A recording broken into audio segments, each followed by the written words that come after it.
बात करने के लिए लॉगिन करें www.astrotak.com। नमस्कार, एस्ट्रो तक में आप सबका बहुत बहुत स्वागत है। मैं हूं प्रवीण मिश्र। अष्टमी का क्या महत्व है? अष्टमी के दिन कन्या पूजन क्यों करना चाहिए? नवरात्र की अष्टमी के दिन माँ दुर्गा के महागौरी स्वरूप का पूजन किया जाता है। माँ दुर्गा का महागौरी स्वरूप भक्तों की सभी मनोकामनाओं को पूर्ण करने वाला है। इसलिए अष्टमी के दिन माँ दुर्गा का विशेष पूजा किया जाता है और उसके बाद हवन करने की परंपरा है। तो अष्टमी के दिन माँ दुर्गा के महागौरी स्वरूप का ध्यान करें और माँ दुर्गा का पूजन करें। इसके बाद हवन करें। हवन करने में जो महत्वपूर्ण चीज़ें हैं वो अवश्य इस्तेमाल करिएगा। आजकल बाज़ार में जो हवन सामग्री मिलती है उसका प्रयोग करने से बचना चाहिए। क्या इस्तेमाल करना चाहिए?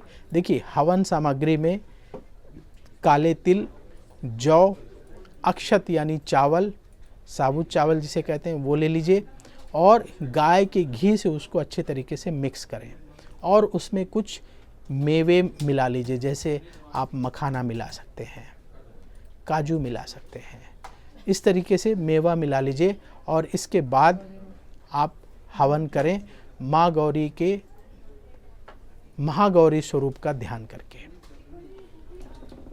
हवन करने के बाद कन्या पूजन अवश्य करें। अष्टमी के दिन ऐसा माना जाता है कि आप कन्या पूजन करते हैं तो माँ दुर्गा का विशेष आशीर्वाद प्राप्त होता है।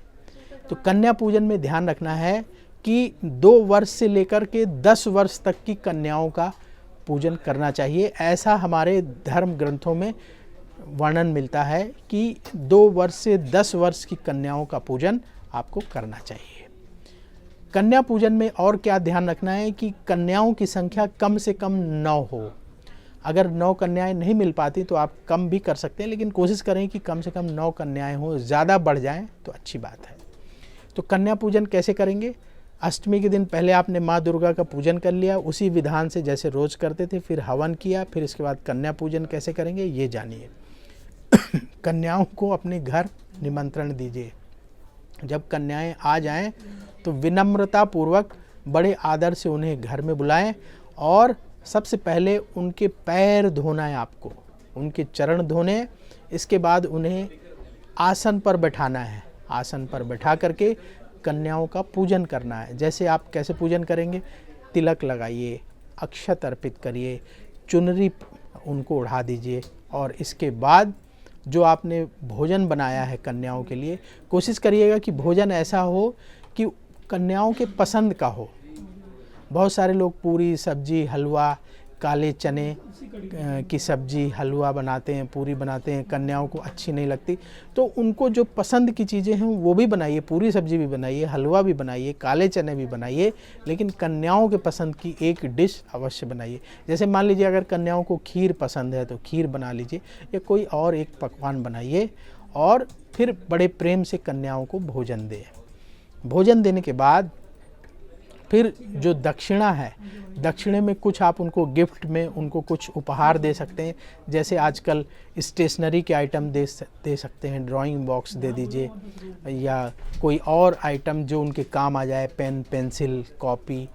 तो इस तरीके की चीज़ें कन्याओं को देना चाहिए। साथ ही कुछ दक्षिणा अवश्य दीजिए। फिर बड़े प्रेम से उन्हें प्रणाम करके विदा करिए। तो अष्टमी के दिन माँ दुर्गा का पूजन, हवन और कन्या पूजन, ये 3 चीज़ें जो लोग करते हैं माँ दुर्गा के महागौरी स्वरूप का ध्यान करके, तो माँ दुर्गा उनकी विशेष मनोकामनाओं को पूर्ण करती हैं। तो आप सबको अष्टमी की बहुत बहुत शुभकामनाएं। अष्टमी के दिन माँ दुर्गा आप पर कृपा करें, आपकी मनोकामनाओं को पूर्ण करें। देखते रहिए एस्ट्रो तक। नमस्कार।